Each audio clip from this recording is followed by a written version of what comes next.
Você pode abrir no Salmo 111.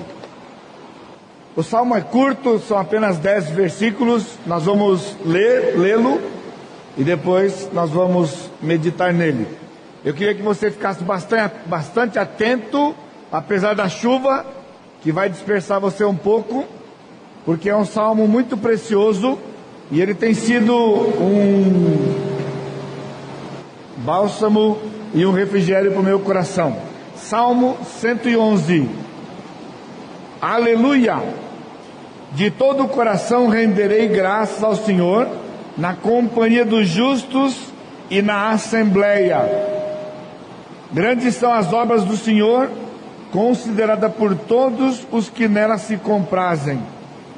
Em suas obras a glória e majestade, e a sua justiça permanece para sempre. Ele faz memoráveis as suas maravilhas, benigno e misericordioso é o Senhor. Dá sustento aos que o temem, lembrar-se-á sempre da sua aliança. Manifesta ao seu povo o poder das suas obras, dando-lhe a herança das nações.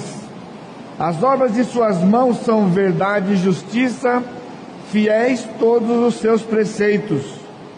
Estáveis são eles para todo sempre, instituídos em fidelidade e retidão.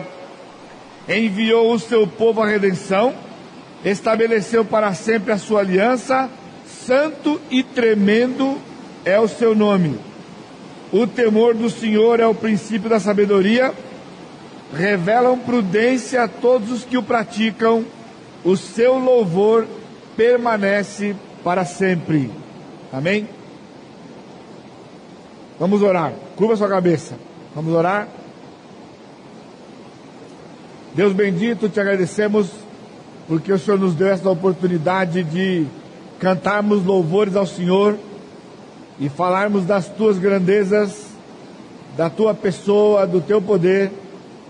E agora, diante da tua palavra, nós pedimos que o teu Santo Espírito venha nos desafiar, nos ensinar, para que nós entendamos os princípios da tua palavra e eles venham fazer um efeito no nosso coração, o efeito que o Senhor tem planejado para a glória e honra do Senhor. E eu te agradeço e eu te peço no precioso nome de Jesus, o meu Senhor e Salvador. Amém, Senhor. Amém. Oi? Alô? Alô, alô? Vamos ver se eles vão conseguir ajustar menos volume. Tá bom. Só volume, ok. Ok. Se você voltar um pouquinho comigo as páginas da sua Bíblia, para o Salmo 107. Em cima do Salmo 107, você tem um título chamado Livro 5. Perfeito?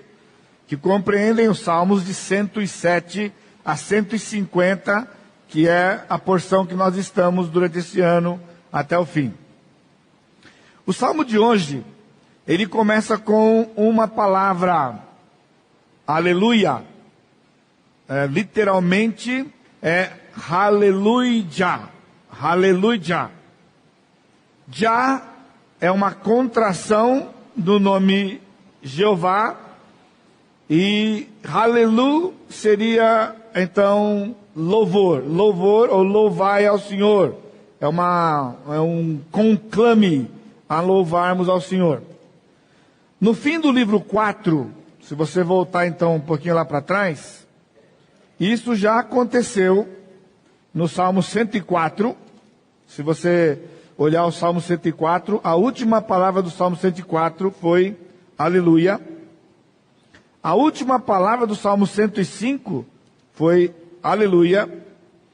E o Salmo 106 começou com aleluia e ele terminou com a palavra aleluia. E assim terminava o livro 4.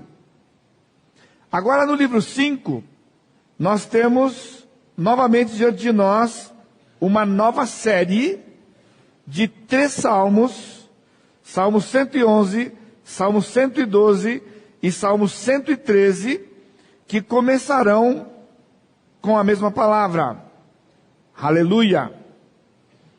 Aí nós vamos ter uma pausa no 114, está acompanhando comigo? Aí nós vamos ter no Salmo 115, ele vai terminar com a palavra aleluia, o Salmo 116 e o Salmo 117. Aí, no finalzinho do saltério, se você for comigo para o Salmo 146,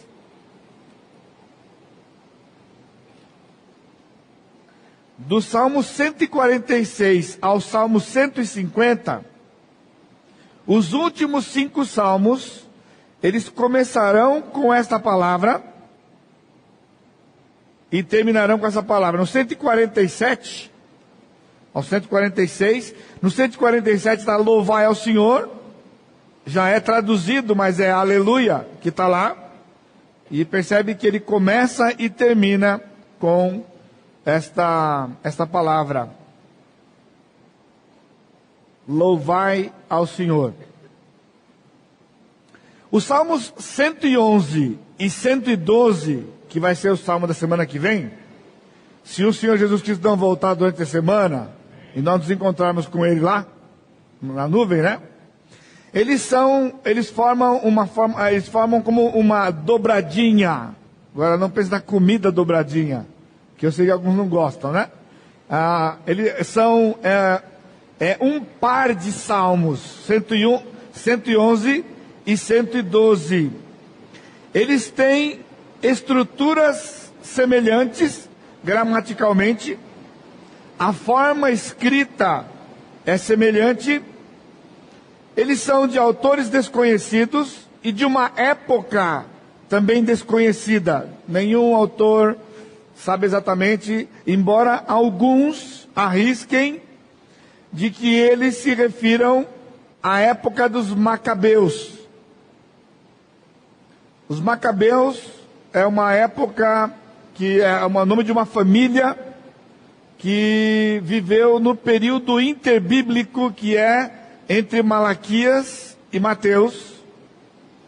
Então, tem um momento onde houve uma família que Deus usou para libertar o povo de Israel, numa daquelas investidas do norte e do sul, e deu origem ao livro apócrifo que está na Bíblia Católica, Macabeus. Então é um livro histórico, ele conta a história dessa família. Então, com o valor histórico, ele tem realmente um valor histórico. Mas são apenas conjecturas, não há nenhuma prova concreta de que esses 2 salmos tenham sido escritos naquela época, ou mesmo para aquela época.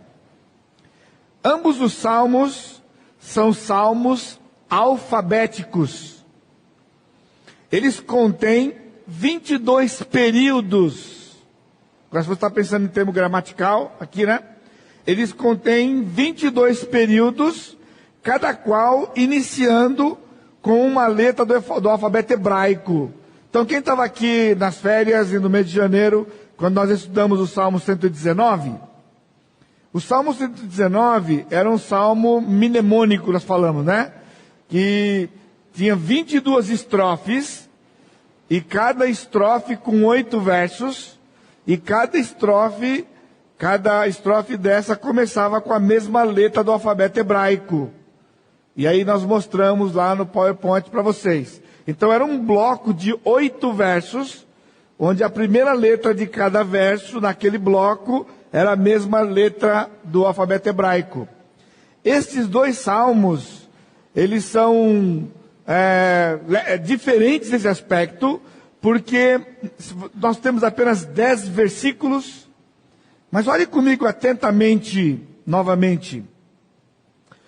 Tirando a palavra aleluia, que é a abertura, essa convocação a louvar ao Senhor, os versos de 1 a 8, eles estão, se você tem uma Bíblia atualizada como a minha, eles estão divididos nos períodos aqui. De todo o coração renderei graças ao Senhor. Na companhia dos justos é o segundo período. Grandes são as obras do Senhor, é o terceiro período. O quarto, considerada por todos que nele se comprazem. O quinto, em suas obras a glória e majestade. O sexto, em sua justiça permanece para sempre. O sétimo, ele fez memoráveis suas maravilhas. O oitavo, benigno e misericórdia ao Senhor. O nono, dá sustento aos que o temem. O décimo, lembrar-se-á. O 11º, manifesta ao seu povo o poder das suas obras. O 12º, dando-lhes herança. O 13º, as obras das mãos. 14º, fiéis. O 15º, estáveis são. O 16º, instituídos. Ok? Quando chega no verso 9 e no verso 10, exatamente como está na sua Bíblia aí, cada verso tem 3 períodos. Então nós fomos até 16, então o 9 tem 3. Enviou o seu povo, estabeleceu para sempre, e santo e tremendo. Depois do versículo 10, o temor do Senhor é o princípio da sabedoria, revelam prudência, e o seu louvor permanece para sempre. Então nós temos mais 6. 16 com 6, 22. Então, cada frase desta aqui, ele começa com uma letra do alfabeto hebraico. E o Salmo 111, ele fala a respeito do Senhor. Ele fala a respeito de Deus. É como se nós estivéssemos meditando nas obras do Senhor de A a Z. Porque ele está usando todo o alfabeto hebraico. No domingo seguinte, no domingo que vem, quando nós vamos ver o 112, eu vou mostrar para vocês que ele tem a mesma estrutura do 111, mas o assunto do 112 é o homem piedoso. Então, 111 fala de Deus, as suas obras para com seu povo. O 112 fala do homem piedoso, o homem que teme ao Senhor. O fim do 11 é o começo do 12. Nós vamos ver. E a coisa fascinante para nós, que vai ser o ponto alto da aplicação dos 2 salmos, é que a intenção do salmista é mostrar para nós que quando o homem piedoso, ele vive a vida de piedade à luz da palavra de Deus, ele se torna semelhante ao Senhor que ele louva. Assim como no Salmo 115, ele fala das imagens, e ele diz, torne-se semelhante a elas aqueles que os fazem e adoram. Né? Aqui ele está dizendo que o crente no Senhor Jesus, o Filho de Deus, quando você vive uma vida de obediência e baseado na palavra, você vai se tornar semelhante, parecido ao Senhor que você louva. Isso vai funcionar para nós como um aspecto de um termômetro para as nossas vidas e um desafio grande para nós. Algumas palavras elas funcionam como colunas no salmo, tanto neste quanto naquele. Neste salmo aqui, essas palavras que são colunas da sua estrutura, palavras como verdade, justiça e aliança, elas vão aparecer no texto algumas vezes, mostrando que as obras do Senhor estão enfatizadas nessas palavras, que tinham um significado forte para Israel, e deve ter um significado forte para nós também. Donald Williams, um dos comentaristas que eu tenho meditado para preparar essas mensagens para os irmãos, ele diz o seguinte: a palavra do Senhor e as obras do Senhor devem andar juntas. A igreja de hoje, a igreja dos nossos dias, tem tendido a separá-las. Separar a palavra do Senhor das obras do Senhor, e isso para prejuízo nosso. Quando nós separamos a palavra do Senhor das obras do Senhor, como temos feito, como a igreja de Deus, a igreja tem feito hoje, isto é resultado de vivemos num ambiente anti-sobrenatural. Quem estava na escola dominical, eu queria fazer um desafio especial para você. Se você não tem vindo à escola dominical por alguma razão que seja superável facilmente, eu estou dizendo, se você não está trabalhando nesse horário, se é porque você não tem o costume de vir, se é por algum motivo desse que você pode trabalhar e vir, eu queria incentivar você a duas coisas. Primeiro, pedir para a Rebeca a cópia de hoje. Você lembra que as aulas de escola dominical, elas não vão para o site. Elas não vão para o ar. Elas têm que ser encomendadas com a Rebeca. Então, que você encomende o CD de hoje. E você venha domingo que vem para ouvir o restante, a segunda parte desta aula, que é sobre aprendendo a pedir, a orar, pedindo ao Senhor. E na aula de hoje, eu achei muito curioso, porque na aula de hoje, eu tratei a respeito da influência que a igreja moderna tem tido, da filosofia, de uma teologia moderna, uma teologia completamente desviada da Escritura. E é interessante que este autor, aqui, ele faz menção de que o Salmo 111 é um grande incentivo e um bom começo para nos lavarmos, nos purificarmos desta influência perniciosa que tem sido o secularismo, o iluminismo e o neoplatonismo. Para você não ficar, talvez até você já saiba isso aqui, mas eu só para definir para alguns de vocês, né? Secularismo, assim, numa frase muito simples, ele é já um desdobramento do iluminismo, em que Kant dividiu a humanidade em dois hemisférios, o ser humano, os sentimentos e os fatos. E na parte dos sentimentos, ele colocou uma porção, ele classificou lá, por tipo religião, a oração, amor, certo, errado, coisas que você não tem como comprovar cientificamente.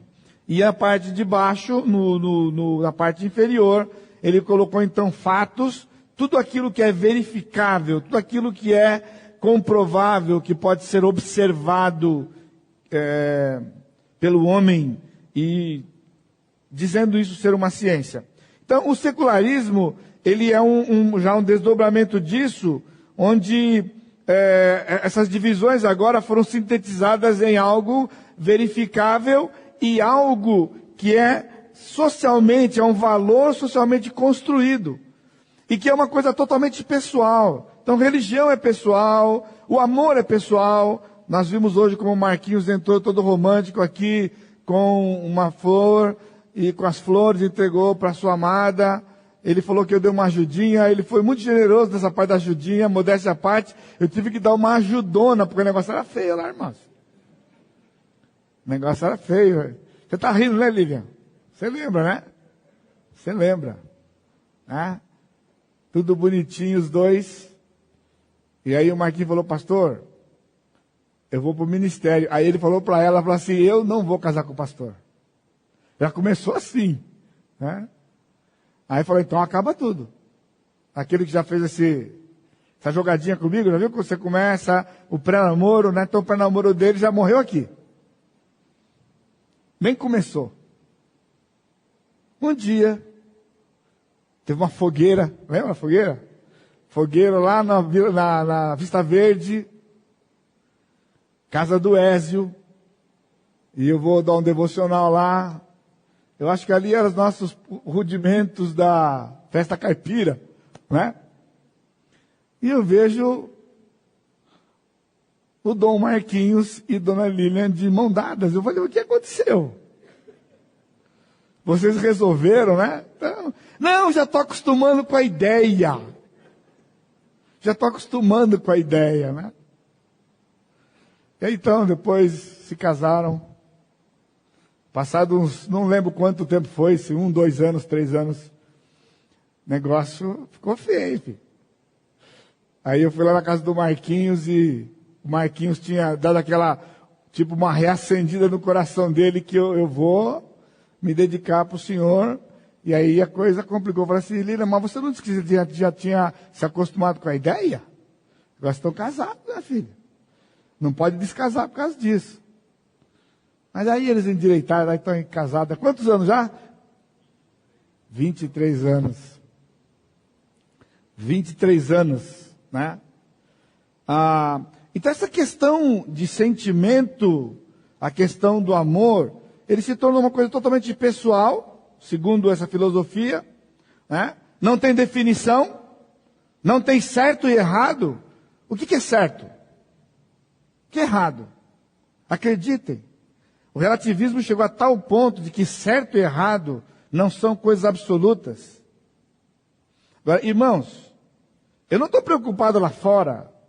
A gente sofre isso lá fora, né? A gente sofre quando vai nas repartições. A gente sofre na empresa, com as injustiças, com o que acontece todo dia, porque o certo e errado, eles são conceitos relativos. Agora, eu estou falando dentro da igreja. O que é certo e o que é errado com o livro que nós temos aqui? A questão é de que mesmo a igreja, nós não acreditamos mais no sobrenatural. A influência é tão grande, de que isso nos leva a atribuir a Deus como se fosse algo de espiritualidade, né? Os nossos próprios esforços e a nossa obediência. Então a gente acha que o poder de Deus, ou Deus agiu ou interviu. Interviu ou interveio? João? Alguém? Aliás, professor, né? Interveio, né? Então o Senhor fez uma intervenção, tá bom? Interveio. Porque nós tomamos uma decisão. Nós tivemos uma atitude, e então nós compartilhamos no grupo como tendo sido a ação do Senhor. E até consideramos às vezes, se achamos que a coisa era muito vultosa, como um milagre de Deus. E na verdade Deus nem agiu.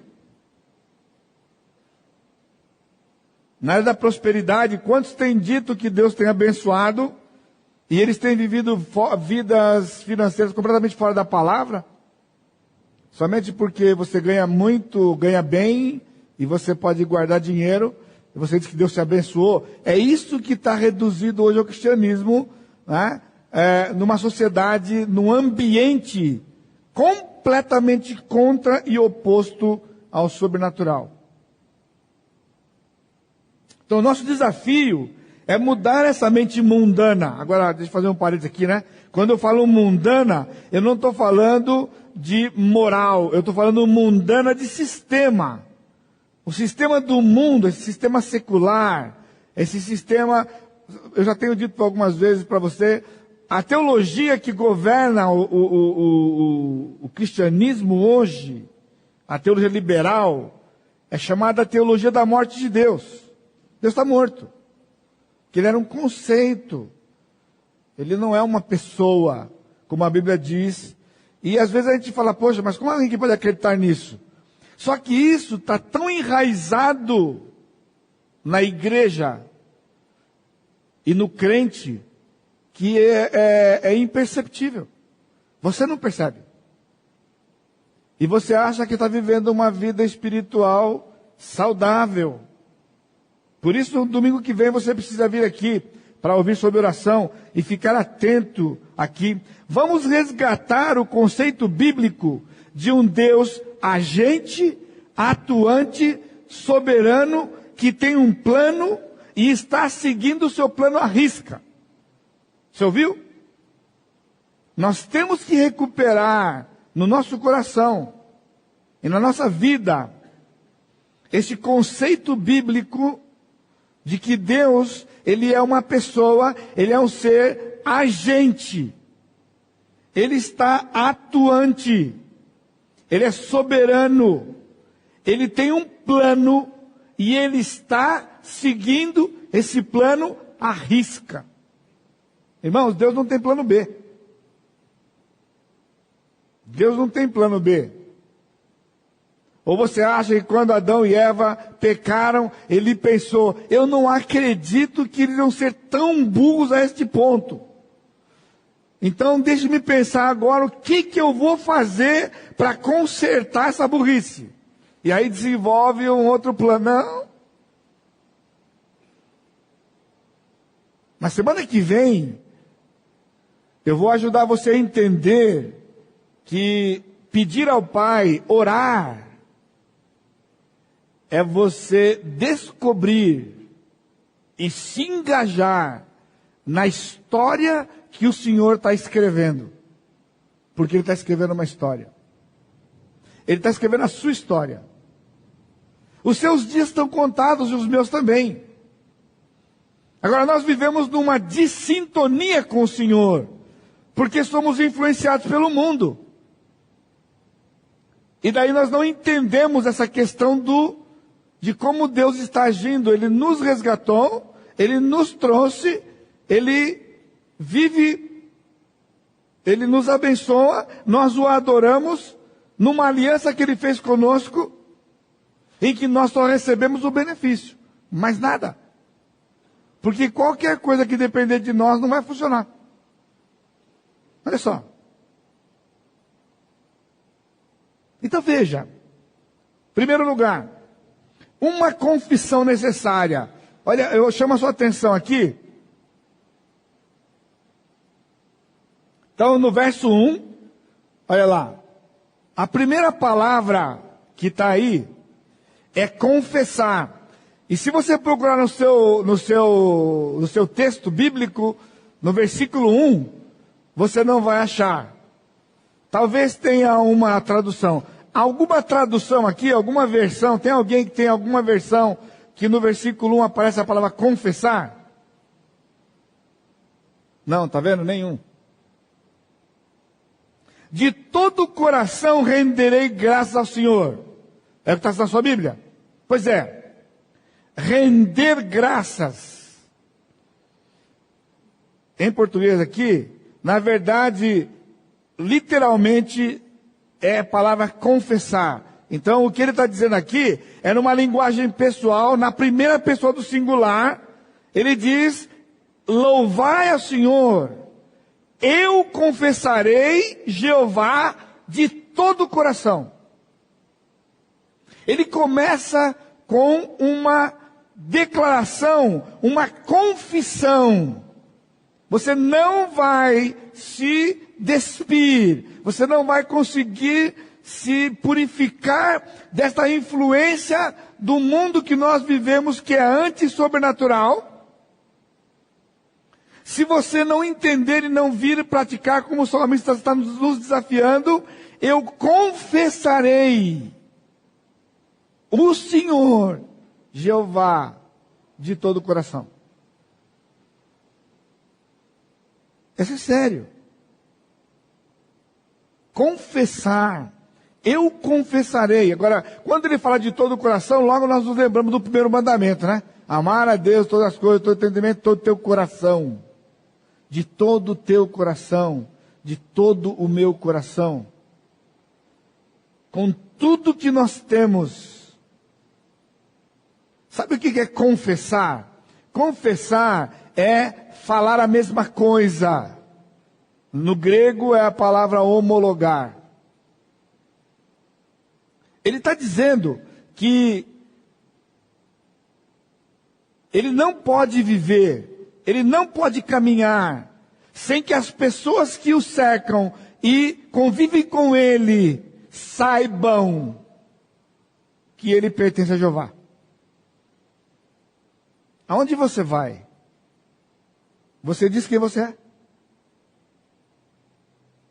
Eu sou um crente no Senhor Jesus. Eu sou um crente. Mas faz diferença, viu? Eu tinha 19 anos de idade, eu fui convocado para o quartel, e eu fui convocado para o pior quartel que havia em São Paulo e no Brasil. Quarto BIB, antigo quarto RI, mais conhecido como Recanto do Inferno. Lembra o Álvaro? O Álvaro serviu lá um ano antes que eu. Eu servi em 75, o Álvaro serviu em 74, certo? Eu era da primeira companhia operacional, quarto Recanto do Inferno. Aquilo ali era o nome daquele lugar. Então, quando eu fui convocado lá no Pacaembu, que o camarada falou, quarto BIB. Eu só ouvi um zum, zum, zum do pessoal. E aí, então, no dia 15 de janeiro, eu me apresentei e eu adentrei os portões daquele lugar, que para vocês terem uma ideia, foi 1975. Exatos esse ano faz 40 anos. Até hoje eu tenho um pesadelo com o quartel. E o pesadelo é mais ou menos em torno que eu estou sendo reengajado, eu estou convocado de novo. Pessoal, é um delírio o negócio é feio. É feio. Mas eu cheguei, eu fui, bem de madrugada, peguei o ônibus e fui para o quartel, já com isso na minha mente. Porque se no primeiro dia, no primeiro instante que eu estivesse ali, eu não levantasse a bandeira de quem eu era, a quem eu pertencia, no segundo dia ficava mais difícil, no terceiro dia, e eu estaria envolvido com aquele negócio ali. Então eu já cheguei com o propósito de confessar para aquelas pessoas que me cercavam quem eu era. Eu sou de Jesus. Eu só não falei o aleluia, porque tem aquele cântico, né? Eu sou de Jesus, aleluia. Aleluia aqui. É o que ele está dizendo. Eu sou de Jeová. Se você arruma um emprego, se no primeiro dia você não diz quem você é, você se corrompe e aí você não diz mais. Porque aí a vergonha vai tomar conta. E aí se você falar, se eu disser quem eu sou, não vai dar certo. E aí você é um agente secreto. Ninguém vai saber quem você é. Na escola, na faculdade, qualquer lugar.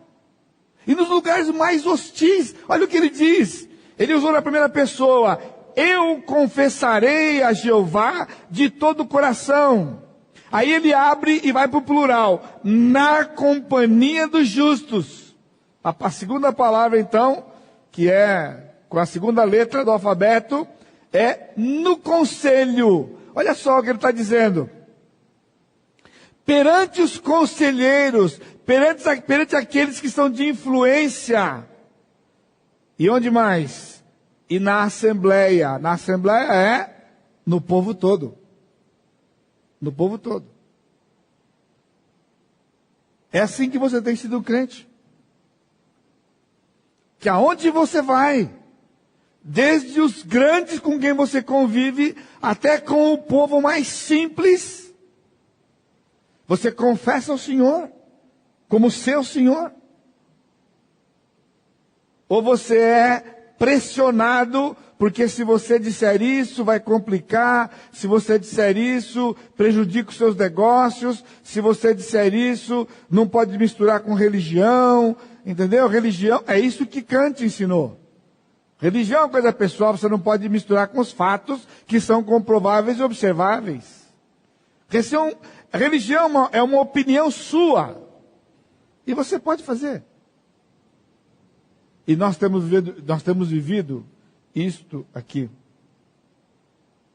Isto é totalmente pessoal, mas é diante de um grupo e totalmente oposto à teologia que diz que você não pode e não deve misturar o seu aspecto espiritual com a sua vida, com a sua vida de trabalho, onde for. Pessoal, isso é antigo.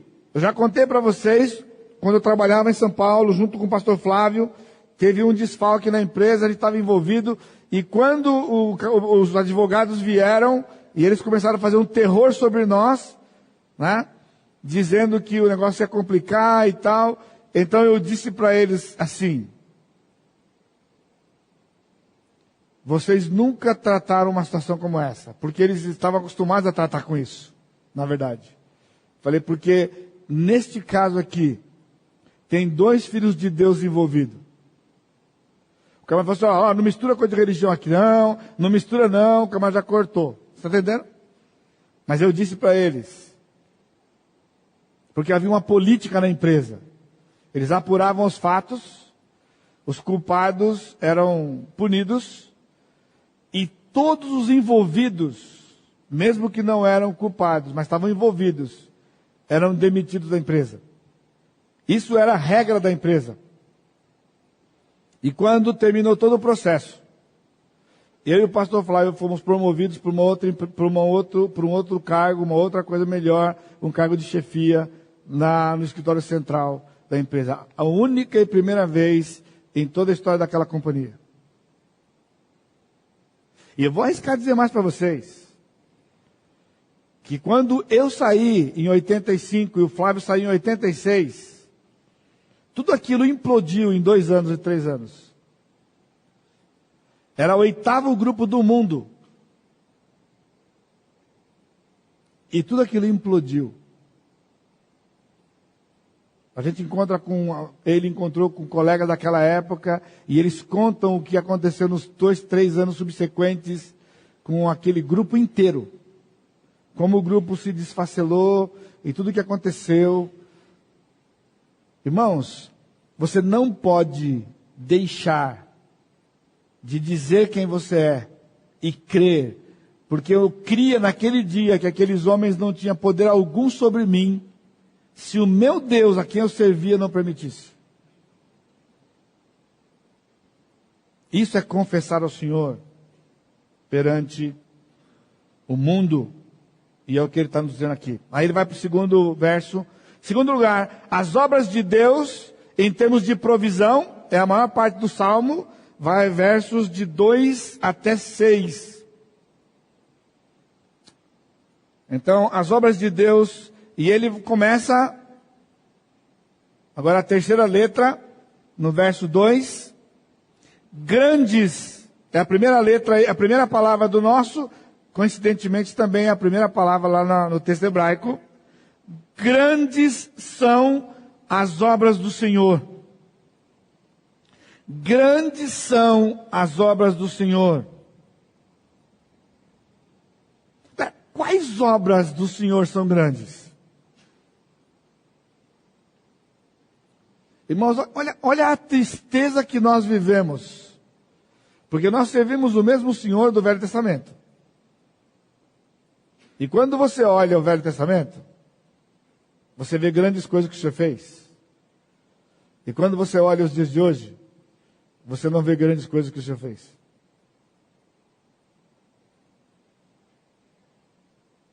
Nós não acreditamos mais que o nosso Senhor age e faz grandes coisas. Nós achamos que isto é de uma época passada. E talvez de uma época futura que a Bíblia fala. Então eu convido você a começar a orar e pedir para o Senhor, para que você enxergue as grandes obras do Senhor. Porque Ele continua fazendo grandes obras. Ainda. Grandes obras. Grandes são as obras do Senhor. Consideradas é a outra palavra. consideradas por todos os que nela se comprazem.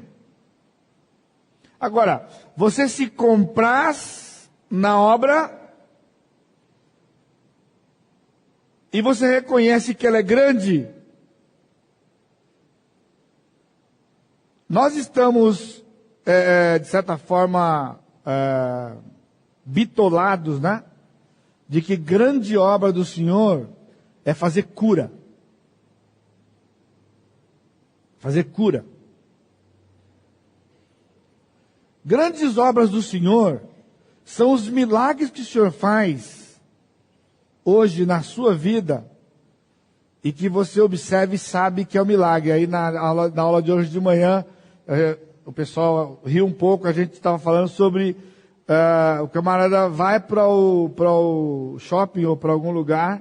A Rose até compartilhou a situação dela, está esperando para domingo que vem, né? A resposta, né? E você ora, Senhor, arruma uma vaga para mim lá no estacionamento. Principalmente se você for no Center Valley.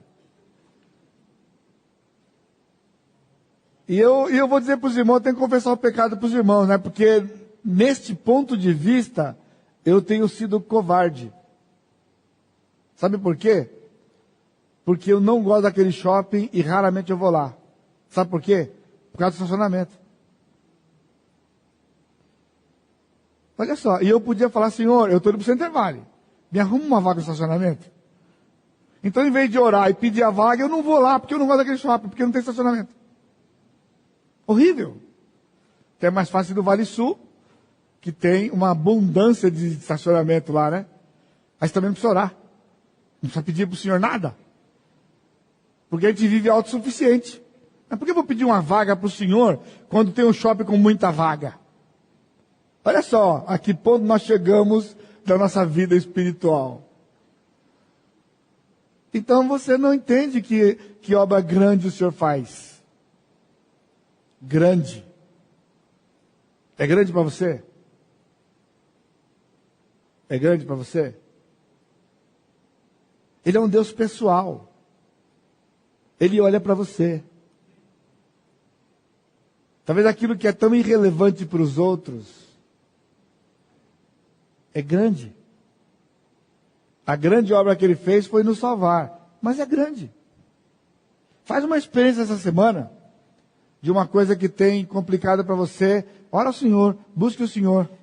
Fique atento à grandeza dele, como ele se manifesta.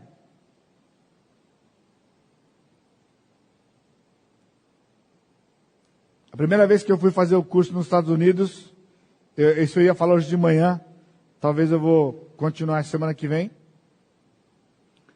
Naqueles idos, João Pedro lembra, havia poucos de vocês estão aqui naquela época, em 97, quando eu comecei a fazer o curso de mestrado lá. A igreja é pequena, o dinheiro apertado, mas a igreja tomou um passo de fé em me proporcionar o curso. E eu fui para a primeira matéria, e a matéria era em Chicago. O aeroporto de Chicago fica quase 40 milhas fora da cidade. E o táxi para poder fazer esse percurso gira em torno aí de 40, 50 dólares mais ou menos. E eu acho que naquela época eu tinha ido para lá para fazer o curso, para ficar uma semana. Eu devia ter levado uns 20, 30 para passar uma semana. Porque eu tinha comida no campus. E eu cheguei, me ajudaram a chegar até lá. Filho do missionário me levou até um pedaço. Peguei um trem e fui até o centro. E eu cheguei no seminário, no centro. Eu fiz a aula a semana inteira. E aí chegou a sexta-feira, na hora de ir embora. Eu lembro que eu acordei cedo, tinha aula de manhã. E aí, quando acabou a aula, eu fui almoçar, comer lanche lá, almoçar. E eu falei para o senhor o seguinte: Senhor, eu preciso ir para o aeroporto. Agora, eu não sei como eu vou fazer para ir para o aeroporto. Porque eu não sei ir de trem para lá. estava com malas, e metrô, pior ainda, nunca tinha naquele lugar. Táxi, eu não tenho dinheiro para ir. Então eu falei para o senhor, senhor, eu preciso que o senhor me leve para o aeroporto. Fui no saguão e simplesmente sentei numa cadeira e fiquei esperando o senhor me levar para o aeroporto. Porque a pé eu não podia ir. Né? A pé era o único jeito que eu não podia ir a pé. E eu falei para ele, eu preciso ir para o aeroporto. E sentei. Fiquei esperando como que ia ser para ir para o aeroporto. Irmão, literalmente, de verdade, isso aqui é exatamente o que eu fiz. Exatamente o que eu fiz. Aí chegou alguém, conversou comigo, foi lá, e o casamento da filha e tal, conversei um pouquinho. Aí eu olhei no relógio, faltava um pouquinho para as 2 da tarde, meu voo era só de noite. Eu olhei, faltava um pouco para as 2. Aí eu levantei. Sabe, eu falei assim, levantei.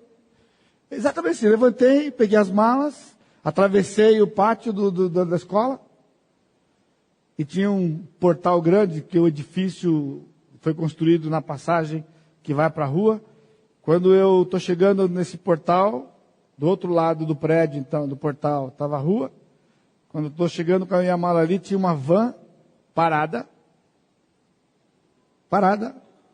exatamente naquele espaço, lá na rua, azul e branco, escrito em diagonal assim, aeroporto. Aí meu coração começou a acelerar. E eu peguei as minhas malas, e tinha um senhor em pé conversando com outro, que era o motorista, conversando com um camarada. E eu cheguei e fiz aquela pergunta supostamente idiota, né? Porque eu falei assim, esta van é do aeroporto? Aí o motorista falou assim, é do aeroporto. E eu falei, e tem vaga? Ele falou, tem uma vaga. Tem uma vaga. É pro Ré, que é o aeroporto, porque tem outros aeroportos, eu falei, é pro Ré. Ele abriu a van, eu entrei, e meu coração acelerado, porque eu nunca tinha entrado. Aí eu perguntei, quanto é? Ele, $15.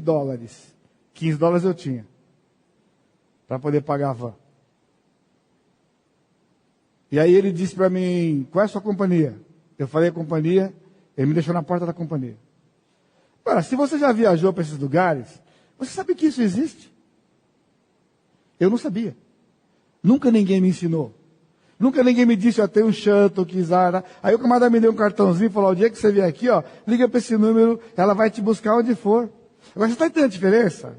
Ela vai te buscar onde for, mas para alguém que não sabe, um tupiniquim que foi criado no Morro do Querosene, que chega nos Estados Unidos e precisa ir para o aeroporto, não tem dinheiro para ir para o aeroporto, naquele mundão de Deus. Agora eu tinha Deus. E eu falei para ele, o senhor precisa me levar para o aeroporto. E ele mandou o carro lá me buscar. Porque se eu saio, irmãos, 2 minutos antes, ele não estava lá. E se eu sair 2 minutos depois, ele não estava lá. Porque ele parou ali para deixar uma pessoa. Por isso tinha uma vaga. Ele parou, desceu um camarada e ele ia seguir. Então, na hora que eu levantei, o Senhor me fez levantar e me levou para lá. Agora, irmão, grandes são as horas. É pequeno para você, mas era grande para mim. Para você que está acostumado a viajar, pastor, a gente liga lá e tem outros melhor que esse. Hoje eu sei. Hoje eu estou maceteado. Essa é a razão porque quando alguém fala para mim que vai lá a primeira vez, eu ensino, eu sento, eu canto a bola, eu conto tudo, porque para mim não contaram nada. Era na raça. Sabe o que era legal? Eu e Deus. Irmãos. Porque eu confiava e confio nas grandes obras. O Senhor ia fazer milagre. Comprei esse cinto aqui, tá velhinho, esgarçado. Agora, hoje é mais tranquilo, a igreja é maior, né? Já estou aqui mais tempo. Quando eu faço as viagens aqui, hoje é a fartura, é a abundância, né? Eu alugo o carro, vou de carro alugado, fico no hotel. Olha só, naqueles dias lá, pessoal, eram os começos. Aí eu cheguei no mercado e vi o cinto e comprei o cinto. Peguei o cinto. $9. E aí eu fui para o caixa. E eu cheguei para a mulher e falei, eu quero esse cinto. Ela falou assim, $11. Eu falei, mas senhora, tá lá que é 9. Ela chamou o camarada, falou que é 9. Tipo assim, brasileira, falou que é 9. Olha lá. Aí o camarada foi. Aí ele voltou e falou, lá tá 9. Ela abriu o caixa. Tirou e começou a contar. 1, 2, 3, 4, 5, 6, $7 me deu. Eu falei para cima, minha senhora, a senhora tem que me dar $2, que é a diferença. Ela falou, não, nós estamos numa promoção aqui, que se errar o preço no caixa, eu pago $5 de multa para o freguês. Então me deu $5 em dinheiro. Sabe o que é isso aqui? O McDonald's. Uma refeição. Um lanche. Tupiniquim no Morro do Querosene, ele está lá em Michigan, um lugar frio toda a vida. Você acredita que tinha essa regra? Sabe por quê? Porque Deus sabia que eu estava lá. E Ele estava cuidando de mim lá. Ele cuidava de mim lá. E cuida de mim cada vez que eu vou. Mesmo hoje que eu conheço muitas coisas lá, eu continuo. Aliás, cada vez que eu vou, eu falo para o Senhor, Senhor, eu quero ver o Senhor agindo aqui. Domingo que vem eu conto mais para vocês. Olha o que ele está dizendo aqui, versículo 3. Em suas obras, a glória e majestade. Glória e majestade. É a outra letra do versículo 3. E a sua justiça permanece para sempre. A sua justiça. O E está de propósito, porque o V, que começa aí, né? O V é uma partícula de ligação. Ele diz, e sua justiça permanece para sempre. Em suas obras, a glória e majestade. Literalmente, gloriosas e majestosas são as suas obras e justiças permanentes. Deus é justo. Nós temos sofrido porque justiça, irmãos, justiça não está no hemisfério inferior de Immanuel Kant. Está em cima. Justiça é relativo, é negociável, como certo e errado, como amor, porque não tem definição. Não é comprovável. A gente acompanha o que acontece no nosso país e outros lugares do mundo, e o que nós vemos? Injustiça. Agora, você percebeu outro dia quando eu disse que ou você está no mundo ou você está na igreja? Porque no reino de Deus está escrito que a justiça do Senhor permanece para sempre neste lugar onde o Senhor habita. É impossível que haja injustiça, porque Ele é justo. Essa é a sua grandeza. A obra do Senhor é assim. Nas suas obras, a glória e majestade, o que nós vamos ver daqui para frente, é que quando ele fala das obras do Senhor, ele vai sempre mesclar com o seu caráter e seus atributos. Deus é glorioso, é majestoso, então o que ele faz é glorioso e majestoso. E nós vamos ver a semana que vem que um homem piedoso tem que viver uma vida de glória e majestade com o Senhor. Para se parecer com o Senhor. Aí, versículo 4. Memoráveis. Ele fez memoráveis as suas maravilhas. Maravilha é outra palavra, né? Maravilha é outra palavra que a gente acha que é uma característica do Velho Testamento e algumas coisas do Novo Testamento. Será que você poderia compartilhar as maravilhas do Senhor na sua vida? Quanta queixa, irmãos.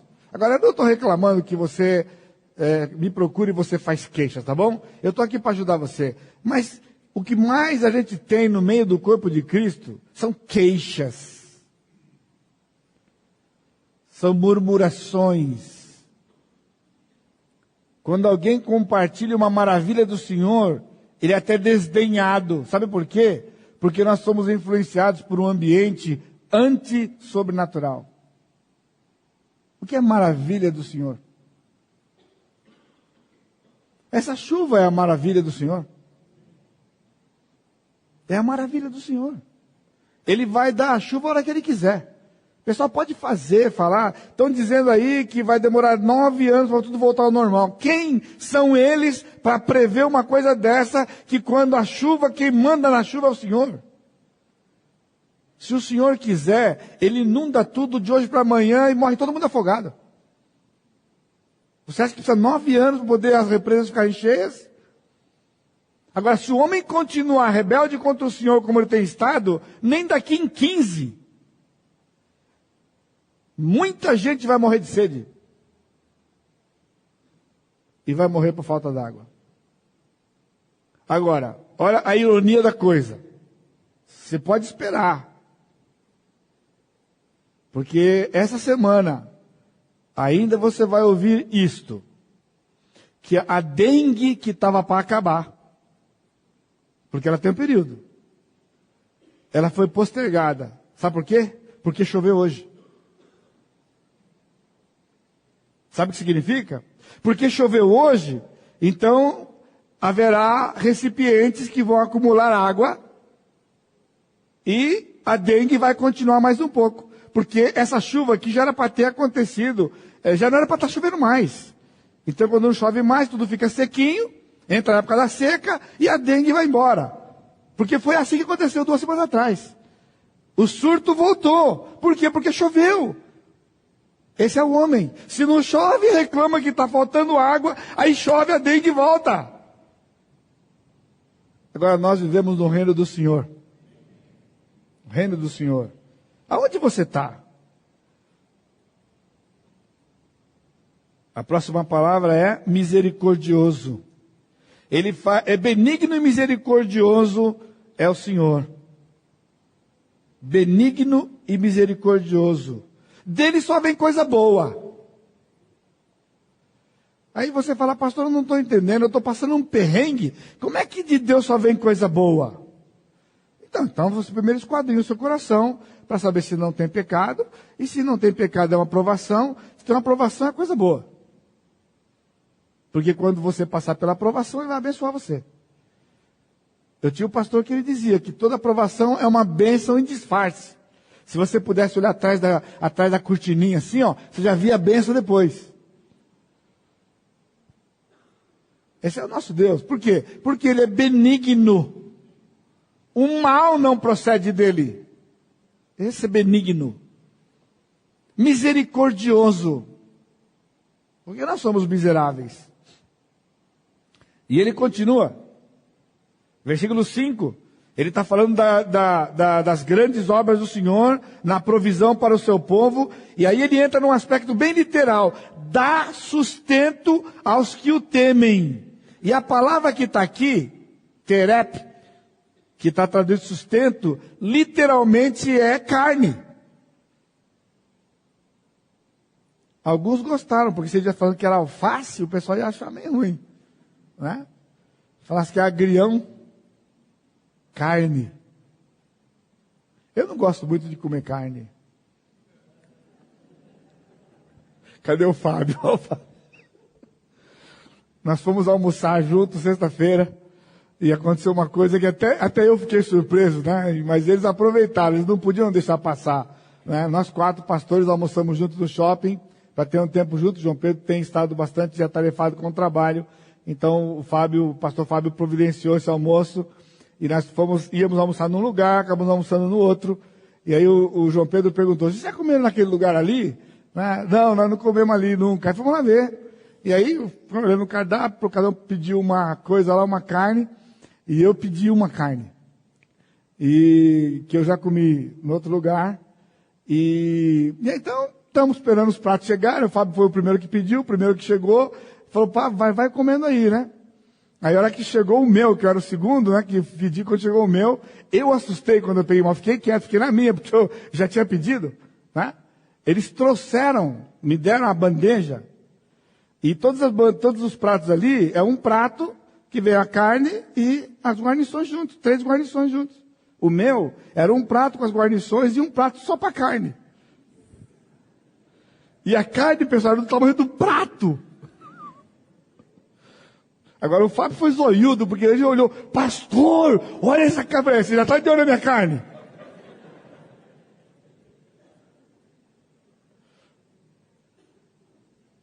E ele veio meio mugindo, né, dando coice, porque estava meio mal passado, então foi duro para poder... Mas eu dei conta dele, viu, pessoal? Eu dei conta dele. Dá sustento aos que o temem. Deus não tem nos sustentado? De um jeito ou de outro. Mesmo que a comunidade tenha que ser envolvida para que isso aconteça, vem do Senhor. Vem do Senhor. Porque no reino de Deus não há lugar para orgulho. Entende? Ele dá sustento. E lembra da sua aliança. Lembrar-se-á sempre da sua aliança. Aqui fazer uma observação para você, né? Porque quando ele menciona a aliança aqui, ele vai mencionar em outros lugares, eu estou de olho no relógio aqui. A aliança aqui, embora o contexto dessas obras, nós vamos ver aqui a partir do versículo 6, está ligado com a saída do povo do Egito, mas a aliança que ele se refere aqui, sempre é a aliança de Abraão e a aliança de Davi. Porque são 2 alianças incondicionais. Porque a aliança que ele fez com Moisés não funcionou. Agora, sabe por que isso está na Bíblia? Deus é tão maravilhoso para nós, que ele deixou... Nós somos duros de coração. De cerviz dura. Porque no Velho Testamento, há várias alianças que o Senhor estabeleceu com o homem. Tem a aliança palestínica, que é a aliança da terra. Tem a aliança davídica, tem a aliança com Abraão, tem a aliança com Adão, tem a aliança com Noé, tem a aliança com Moisés, e tem a nova aliança, que está em Jeremias 33. Todas essas alianças de Adão, Noé, Abraão, palestínica e davídica, e a nova aliança, são incondicionais. Qual é a característica da aliança incondicional? Eu farei. Eu farei. E ele fez uma aliança condicional. Propositadamente. Você está entendendo? Adão, 1. Noé, 2. Abraão, 3. Palestínica, 4. E a nova aliança, 5. 5 alianças incondicionais. E ele fez uma condicional. Aliança condicional, aliança mosaica. Qual é a aliança condicional? Eu farei se. Era uma aliança com o povo. Se você fizer a sua parte, eu faço a minha. Sabe o que aconteceu? Não funcionou. Porque o povo não fez a sua parte. Então a nova aliança de Jeremias, que nos inclui, que entra no Novo Testamento, é a aliança, eu vou imprimir no coração deles a minha lei. E eu vou ser o seu Deus e ele vai ser o meu povo. Não é se eles vão me querer. Eu vou ser o Deus deles, eu vou pôr a minha lei no coração deles, e eles serão o meu povo, e eu vou ser o seu Deus. Porque quando ele disse, eu vou abençoar você, se você fizer isso aqui, o povo não fez e o Senhor não abençoou. Então quando ele diz aqui, como é que eu sei? Pastor, como é que o senhor sabe que está falando da aliança de Abraão e da aliança de Davi? Porque está falando da nação. E ele diz aqui que ele vai lembrar-se da sua aliança para sempre. A aliança que ele lembra para sempre é a aliança incondicional. Porque a condicional já acabou. Ele não lembra mais dela. Porque ela já falhou. Israel não cumpriu. Israel foi infiel. Israel continua infiel.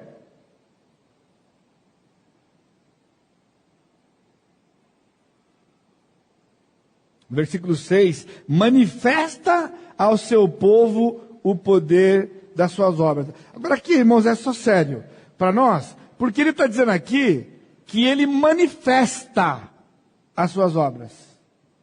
Nós é que não enxergamos. Então eu estou convocando você para sair daqui hoje à noite, com isso no coração. Pedir a graça do Senhor para que você seja purificado desta influência que nós temos recebido, e nós vamos ajudar você pregando a palavra e mostrando para você que nós cremos num Deus agente, atuante, soberano, que tem um plano e Ele está caminhando no seu plano à risca, sem mudar 1 milímetro do seu plano, porque Ele é fiel. Ele diz aqui, Ele é fiel. Ele manifesta o seu poder, dando-lhes a possessão, a herança da terra.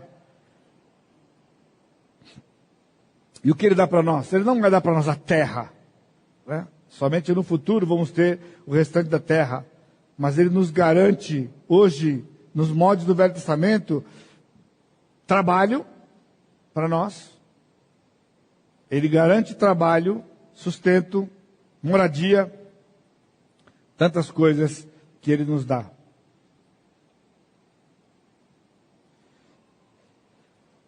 Terceiro, as obras de Deus, a revelação e a redenção. Versículo 7 a 9, agora ele vai continuar falando das obras de Deus, só que agora ele vai falar num tom diferente. Ele vai focalizar agora no Senhor, na sua pessoa e majestade. Então ele vai dizer assim: as obras de suas mãos são verdade e justiça.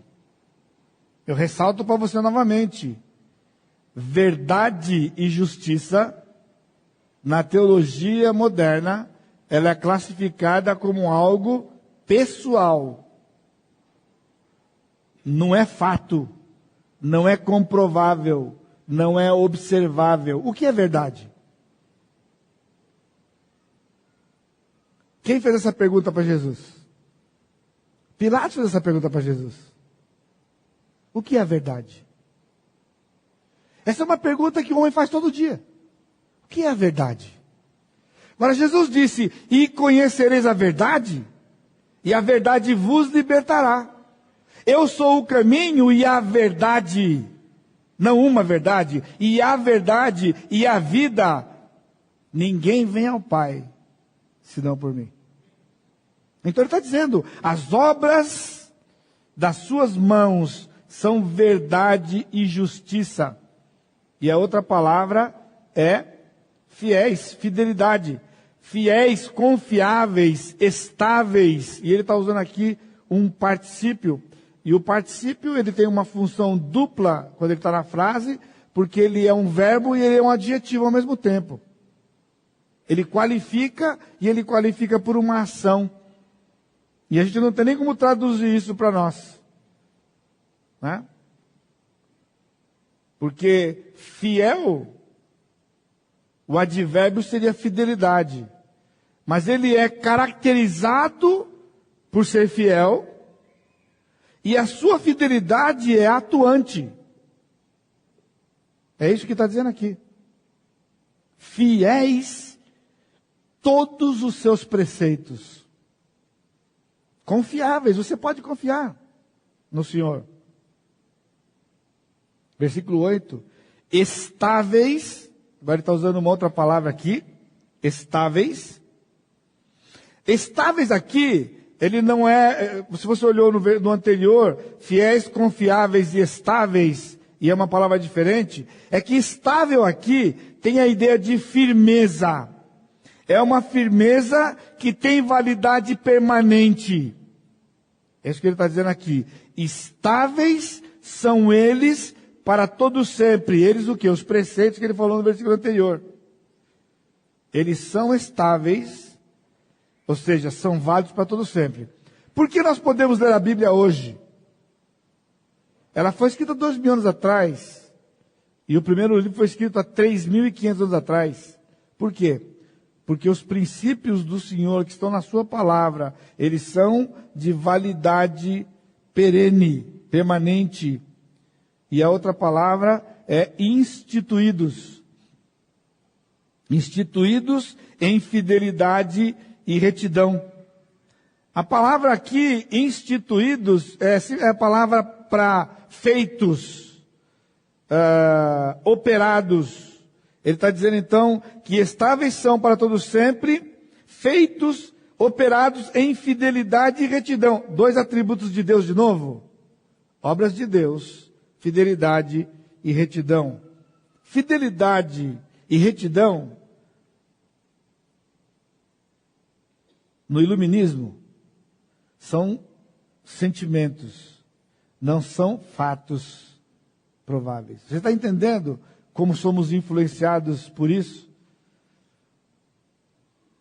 O que é fidelidade? O que é retidão? O que é ser reto? Tudo isso hoje é relativo no mundo e tem entrado na igreja. As igrejas, por estarem se apartando da Escritura, eles estão flexibilizando todas essas coisas. Porque se não flexibilizar, a igreja morre. Essa é a ideia. Não da palavra do Senhor, mas essa é a ideia. Aí nós vamos entrar nos versículos 9 e 10. Ainda no versículo 9, para terminar esse ponto aqui.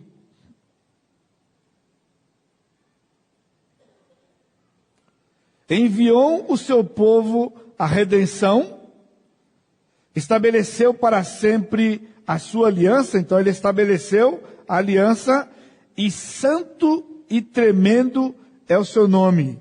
Não podia faltar, né? O Kadosh, santo, que é um outro atributo do Senhor. Então aqui, quando ele está falando das obras do Senhor, ele está mostrando que ele redimiu o povo, ele revela para o povo as suas obras, e tudo isso está ligado ao seu caráter. Deus não faz nada que não esteja ligado ao seu caráter. Agora, domingo que vem, nós vamos ver então que o homem fiel, o homem piedoso, ele tem que viver à luz do Senhor que ele louva. As obras de Deus são inseparáveis do seu caráter e atributos. E 4, uma conclusão compreensível. Ele diz, como ele conclui o Salmo? O temor do Senhor é o princípio da sabedoria. Agora, se você lembrar bem, isso aqui é a máxima de Salomão. É a máxima de Salomão. O temor do Senhor é o princípio da sabedoria. A palavra que está aí com a letra Resh é sabedoria. Depois ele diz, revelam prudência todos os que a praticam. E ele termina com a palavra louvor. Louvor. O seu louvor permanece para sempre. Irmãos, esse é o nosso Deus. Esse é o nosso Deus. A minha pergunta, lá no início, seria para você o seguinte: quanto você conhece de Deus?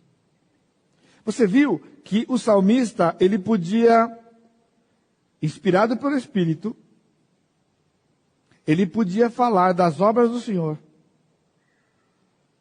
usando as 22 letras do seu alfabeto, escolhendo palavras para colocar na sua poesia, para falar da grandeza do Senhor. De um Deus que fez uma aliança incondicional com o homem, porque ele não pode contar conosco, porque se ele contar conosco nós vamos falhar. Então ele nos prometeu, e ele nos deu, ele nos redimiu, e nós recebemos os benefícios disso. Eu convido você a tomar um propósito hoje à noite, de conhecer mais o seu Senhor. Conhecer mais o seu Senhor lendo o livro, essa é uma forma. Mas muitos de vocês têm lido o livro, e você tem ficado naquela de que aquele Deus é diferente do que nós servimos hoje. Mesmo que você sabe que não é. Porque os feitos de Deus naquela época eram do cotidiano deles. Entenda isso, para a gente terminar. Aquele povo, o cotidiano, se você ler o Velho Testamento e entender o cotidiano deles, naquele cotidiano, o Senhor tinha que se manifestar daquele jeito. Nós temos um outro cotidiano. E no outro cotidiano, o Senhor se manifesta equivalente ao nosso cotidiano. O que tem acontecido é que temos sido influenciados por uma teologia perniciosa, doentia, de que o homem age por si e não precisa mais de Deus. E o crente, então, realiza coisas pelo seu esforço e atribui isto à bênção do Senhor. Esse é o desastre da igreja de hoje. E você não vê o Senhor agindo. Você não o procura para coisas pequenas. Então você não vê as grandezas e as maravilhas das obras do Senhor. E então nós adoramos um Deus que agiu muito bem no passado, mas que a sua ação é imperceptível hoje. Talvez tenha sido assim a vida que você vive. Uma vidinha xoxa, que não acontece nada. Só acontece coisa ruim. Como todo mundo. E que você está desiludido com as coisas de Deus. Você está capengando. Você está tentando sobreviver nesse mundo aqui. Sabe por quê? Porque você tem vivido o que o mundo vive. O salmista está te convidando a louvar ao Senhor. Aleluia, ele diz. E ele confessa, eu confessarei o Senhor de todo o meu coração. E quando você fizer isto, você vai ver as obras do Senhor, a grandeza do Senhor, a majestade do Senhor, em pleno século 21, no nosso ambiente. Então Ele não vai nos dar vitória sobre uma tropa que vai vir sobre nós. Porque esse não é o nosso ambiente. Mas Ele vai dar vitória para você. Lá no seu trabalho. Quando você confessar Cristo como seu Senhor lá, para aquelas pessoas que cercam você. E você vê, ou você vir, a ação de Deus, guardando e protegendo você. Ter coragem de pedir uma vaga no estacionamento. Ter coragem de pedir um lugar no ônibus, como a irmã Maria de Lourdes comentou hoje de manhã, que ela faz. Eu não sei qual é a sua necessidade. Por que você não pede para o Senhor? Porque ela é pequena demais para um Deus tão grande? Foi isso que Kant ensinou. E você nem conhece ele. Nunca nem ouviu falar dele, talvez. Mas ele ensinou isso. Você não tem vivido o que a Bíblia ensinou. Vive o que está escrito aqui. O Senhor é o meu pastor. E nada me faltará. Ele cuida de mim. Aonde você estiver, Ele olha você. Aonde eu vou nesse mundo, eu tenho uma certeza. Ele me vê. Ele me guarda de coisas que eu nem imagino, só no céu eu vou saber. Quando Ele me passar o filminho, e Ele falar, tá vendo aqui, ó. Aqui foi ó, por um fio. Ó, fiozinho. Mas eu estava lá. Eu guardei você. Sabe por que eu guardei você? Porque você me pertencia. Porque eu fiz uma aliança com você que não dependia de você. Não dependia da sua fidelidade. Não dependia da sua santidade. Dependia da minha misericórdia, da minha bondade, da minha justiça, do meu amor e da minha santidade. E eu trouxe você para viver comigo. No meu reino, eu tirei você das trevas e coloquei você na maravilhosa luz. Talvez você esteja aqui hoje à noite e você ainda está nas trevas. Você não está na maravilhosa luz. Mas você pode vir hoje à noite. Sair do mundo e entrar no reino do Senhor. Para a glória do Senhor. Amém? Curva a sua cabeça. Amado Deus, te agradecemos. Mais uma vez pela beleza da tua palavra. Pela beleza da tua santidade. Pai, nós nos envergonhamos diante do Senhor. Eu tenho falado contigo nesses dias, o Senhor sabe.